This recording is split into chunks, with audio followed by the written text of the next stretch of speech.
Welcome. My name is Dr. Alfonso Siverls, and this is Second Saturday TV. I don't know if many people realize there are over 4,200 different religions in the world today. And not only that, there are over 8,000 different gods, goddess, and belief systems in the world today. That's a lot. Many of them have a lot in common. Some are quite different. We're going to focus today's episode on one belief system, the Yoruba tradition, that comes out of the Yoruba section of Africa. My guest today is Robert Siverls, who's a Yoruba priest of 29 years. Robert, welcome to the show. Thank you, Alfonso. Good. My brother, There we go. He my happens to be my brother. my big brother. I happen to be his big brother. Tell me, how did you first get introduced to the Yoruba tradition? Well, it's interesting because at that time in the 90s, as I was working as an actor, as with most actors, we seek out information to find out how we can better our career.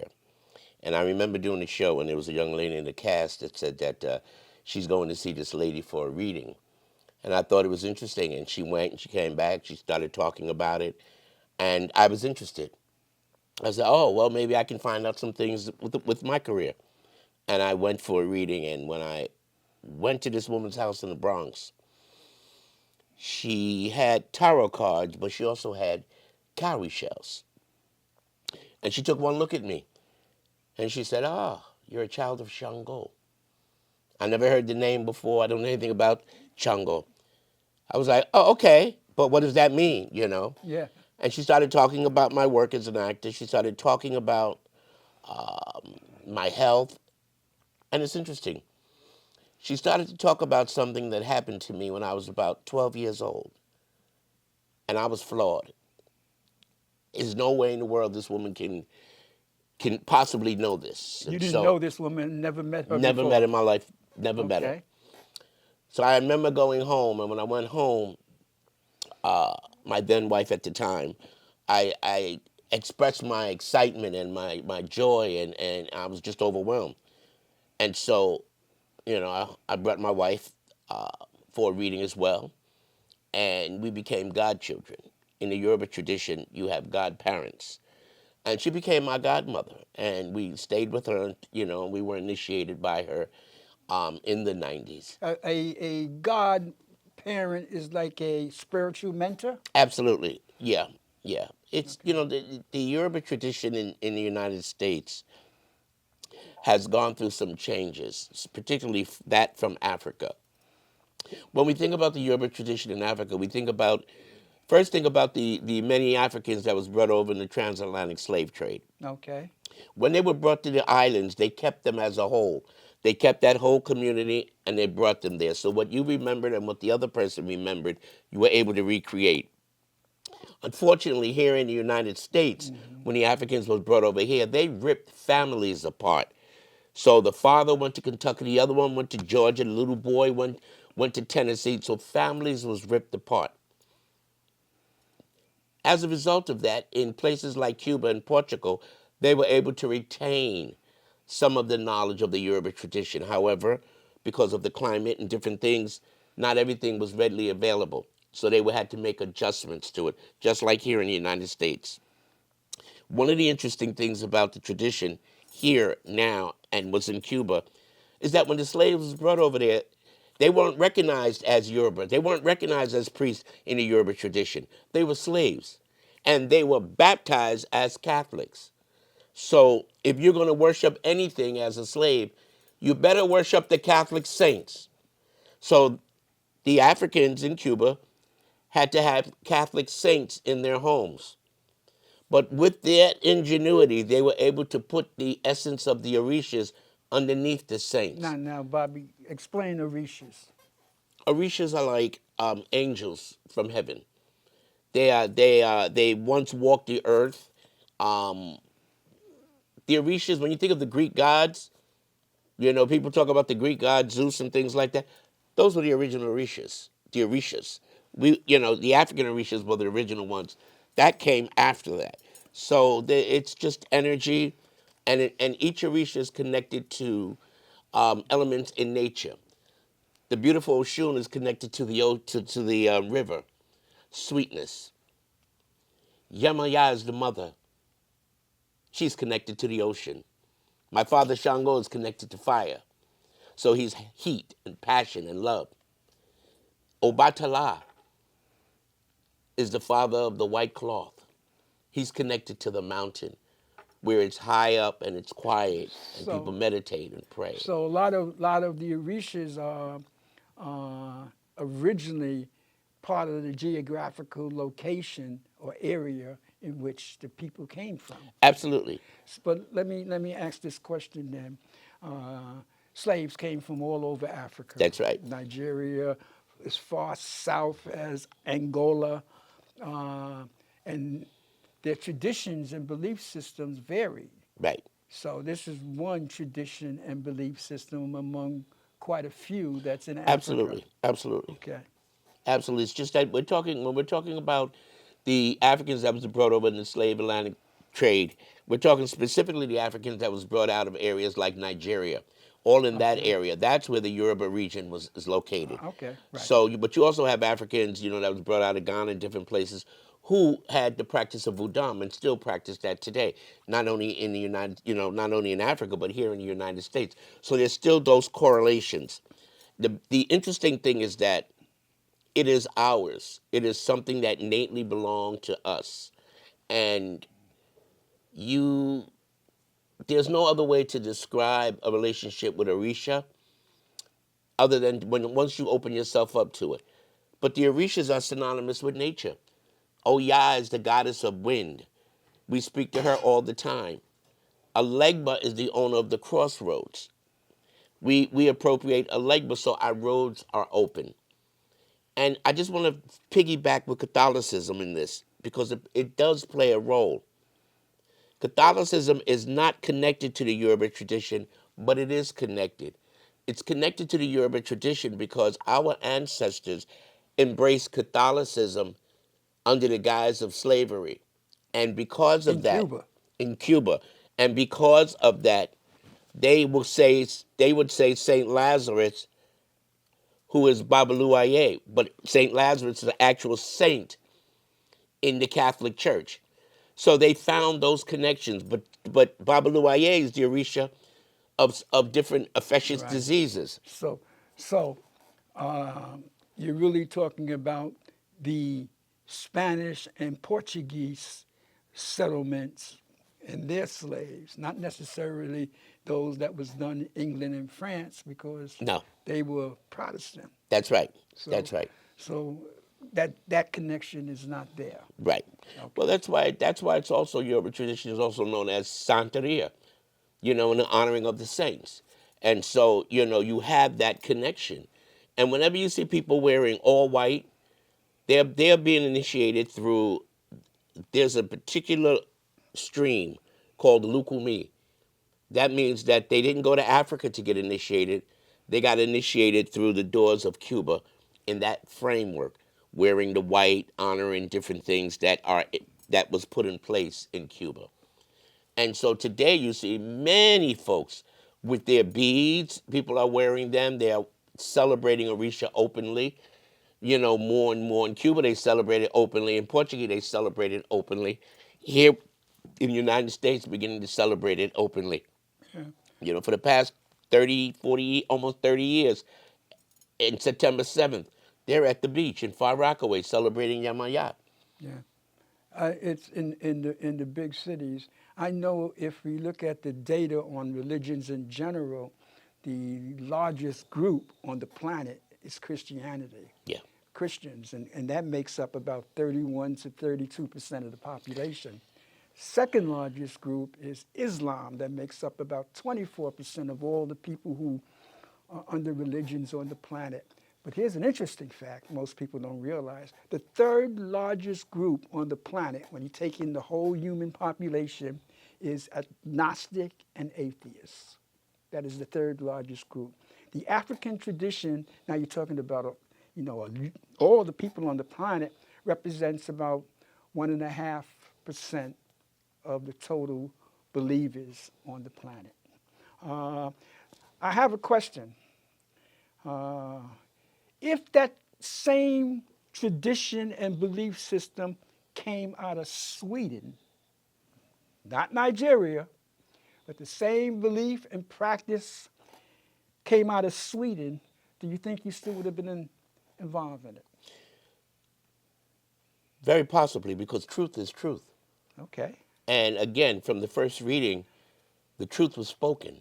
Okay. And so that alone not only piqued my curiosity, but it resonated inside of me in a very interesting way. Now, I'll be 30 years old with Shango. I remember as a non-initiate, and having that joyful feeling because there was a connection made.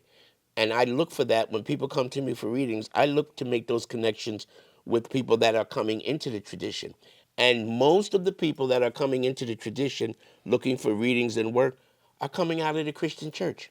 Mm-hmm. They're coming out of the Christian faith. They're Do saying they abandon it or they're they? not abandoning it. Their conversation is that they're not, they don't feel that they're being fulfilled. They feel that Mm-hmm. there needs to be more in their life spiritually. And they want to do more, but they don't have the direction. So the Yoruba tradition, then you're telling me, can can exist simultaneously with another religious belief system, and they're not necessarily in any contradiction. Absolutely. I'll tell you why. Because in the Yoruba tradition, we honor ancestors. So if you grew up in a home and your father was Muslim and your grandparents were Muslim, well, when we honor our ancestors, we put things down. You go put the Quran down. You will still honor. You will have those elements there that represent the tradition. You're not taking Mm-hmm. anything away. We're not telling anyone not to do it. In fact, you will encourage someone because in the Yoruba tradition, it's imperative of the blessings of their ancestors. So if my family was Islamic, they practice Islam, where my altar is for my ancestors, I'm going to have the Quran there. I'm even going to open and pray to them because that's the language they understand. So when I first came into tradition with my family being Catholic, when I set up my ancestral altar, I had to like talk out loud and pray that they understand this. It was a caveat with our grandmother who was familiar with this tradition. And so I leaned a lot into her energy. And in fact, she was the person that my godmother mentioned in my Mm-hmm. very first reading. Okay. Let me ask this question for the purpose of clarification. Uh, if because you said quite a bit. Now, one of the things you kept mentioning is a reading. Can you sort of, for the people watching the show, explain what is a reading? Well, it's not psychic 911 or anything like that. When people come Okay. for a divination reading, they're read with the cowrie shells. It really focuses on character. It focuses on direction. It's not going to give you just yes no answers. So hypothetically, you come for a reading and a certain combination of the shells drop, and I would look and interpret that combination because there's a whole history behind each combination. Mm-hmm. And I will talk about that history that's behind the combination. And then as a diviner, I'll find a way to relate that to you. So within that combination, if it talks a lot about, let's just hypothetically say it talks a lot about problems of the heart, and high blood pressure and things like that. I will mention things like that. And more than likely, the client that is there is undergoing or is having some issues with their heart. Between that and your own spiritual growth, you're blessed with what we call ashe, which is spiritual insight. And your ancestors and the spirits will speak. And the next thing you know, I'm talking to you about a situation that happened. You were in a car accident about a month ago. I wouldn't know that, but it would come. That information would come, and I would share it with you. That's not to impress, but that is to let them know that we're not alone.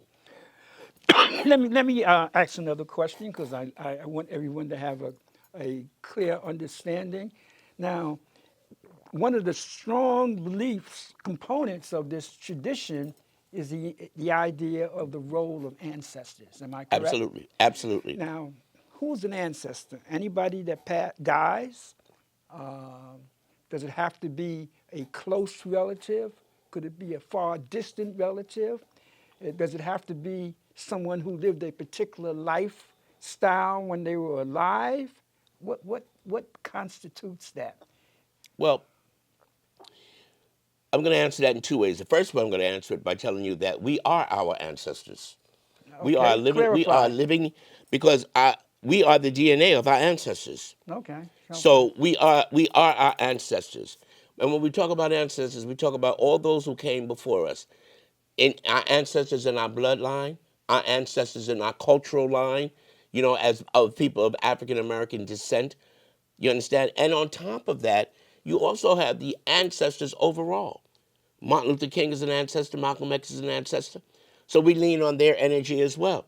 It's like, but first is your bloodline, because in our tradition we say, as long as you can say their names, they're not forgotten. Now, most people, when I speak to them, they'll say, well, I know my father, I don't know my grandmother, or I may know my grandmother's name. They can only go back to their grandmother. They can't go back to their great grandmother. They can't go back to their great great grandmother. The Yoruba tradition inspires you and challenges you, to learn about who you are, where you come from, because it is the spirits of your ancestors that are coming up and stepping up and helping you in this lifetime today. Even if that one of those ancestors or a couple of those ancestors lived very Even if they negative. were a son of a gun and they were criminals, they're not that way, because our ancestors, it's a twofold situation. First of all, in New York City and major cities, when somebody gets shot, the first thing you see are candles and flowers on the street. Everybody's bringing candles and flowers. All that comes out of the tradition. But in the Yoruba tradition in Santeria, we have an altar where we keep candles and flowers all the time. We change the water once a week, we change the flowers once a week, and we keep the candles burning for our ancestors. So it's not anything new, and we honor them because that's who we are. It's in our DNA. Okay. I appreciate that clarification about the Yoruba tradition. Let me ask another question because I want people to have a very clear understanding of this tradition. Uh, in your opinion, uh, let me ask another question. How has this tradition helped you as an individual person? I love when you ask these questions. It reminded me being a child asking you questions. You No, asking me these questions because that are I always want to thought provoking. I want clarification. Well, it has helped me in so many ways. As if in any tradition or any belief system that you are a part of, there's a totality. Hmm. You can't believe in something halfway or believe in it. I don't believe in God. I don't believe in God. You're going to jail. Oh, God, I'm going to jail. All of a sudden, we call on Hmm. God when we're up against the wall. Some people, not Some everyone. people, not all people. Okay. I live under the premise that I am not alone. Hmm. So when I walk into the room, I'm walking into the room with my ancestors. I'm walking Hmm. into the room with Shango. I'm walking in the room with a leg butt. The Orishas are with me. My ancestors are with me. My own spirit guides are with me. And with that in mind, it brings you to a place of peace. So when calamity hits or challenges hit, we know how to center ourselves and know that we put it and we give that to them. Yeah, but someone can center themselves and be at a state of peace with a completely different or a non-existent belief system. And I'm not to question or even challenge that. I Okay. would admire it because I think that everyone who has, again, anyone that is committed to their faith, their belief, Hmm. it is with their faith that they will stand and move forward. It Yeah. is with their faith that they will find the courage to stand up and to fight. Yeah. So whatever that is, let that be 100%. Don't let it be only when there's a Okay. certain circumstances in front of you. All right. And it's good that you mentioned the term faith because faith is belief in the absence or not necessarily the need for evidence. That's right. Now, another quick question is what are some of the major Misconceptions about the Yoruba tradition. Oh, very quickly, one of the things that they talk about is, oh, they kill people. I'm sorry, excuse me. Oh, they kill animals, they kill chickens. There's nothing is killed. The knife that's used in the ceremony went through a ceremony. The priest that is doing the sacrifice has gone through years and years of training.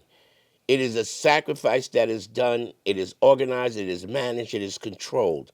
And so people would throw that as the blanket, and they would think that that alone is the reason why they don't deal, but yet they go to the store and buy meat all the time. And if you look at any of the videos on YouTube and you see how some of these big farmers are killing these animals, you know, you'd be surprised. I think about even in the Jewish faith here in Brooklyn, there's a period of time in the Jewish faith where they close off certain streets and they are sacrificing their chickens and cleaning their children with it. We do it. The only reason why we were able to do it is because the Yorubas were able to win a civil suit that the Jews went against the Supreme Court and won for animal sacrifice. So there is animal Oh, sacrifice absolutely. in this tradition. Absolutely. It's animal sacrifice. Absolutely. Absolutely. They believe that blood is the purest form of sacrifice. It's not put on anybody's head. It's not, but it is done with the natural elements in nature. It is done with the stones of the rocks of the world. It is done with the dirt of the earth. It is done with the natural elements of that particular orisha. Okay. What other major misconceptions that people have in general? Well, it's a misconception, and there's elements of truth. There's people in it, just like there's people in the Christian faith who are you know misleading people, taking their Okay. money. Well, you have it in every group. You also have it in the Yoruba tradition, in Lukumi and Santeria. You do have it, and my prayer is that people do your research, take your time, listen to your heart. Don't jump into anything. Take your time. You may not know people, but it's a slow process. It's not anything that anyone needs to rush into. Okay. I mean, you really gave a thorough and passionate description of the Yoruba tradition. Well, I'm passionate about it because this is how I live my life. Okay. I'm very blessed to be a son of Shango, and I think that you know we say my Fedafu Shango. I give thanks to Shango because Shango's been the one that's been guiding and protecting me through all the many things that's been happening in my life, and that has happened. I'm still coming out on top. All right. So, it's all a matter of perspective. I was talking to someone earlier today telling them that, you know, the challenges we go through are nothing but a set of circumstances. I hear And it's that. how we work through those circumstances. Okay. Robert, Big th- brother, thank you for being here. it's always a pleasure being Yeah. and hanging with my big brother. Yeah. Well, there are so many different belief systems, and who's to say what's truth and what's not true? But more important, there can be more than one truth. That's right. Uh, so I guess if something works for you, makes you a better person, gives meaning to your life, That's right. and don't harm anyone else, That's right. then it's a good thing. That's a very good thing. Thanks for watching. I hope this has been informative, and I'll see you the next time on Second Saturday.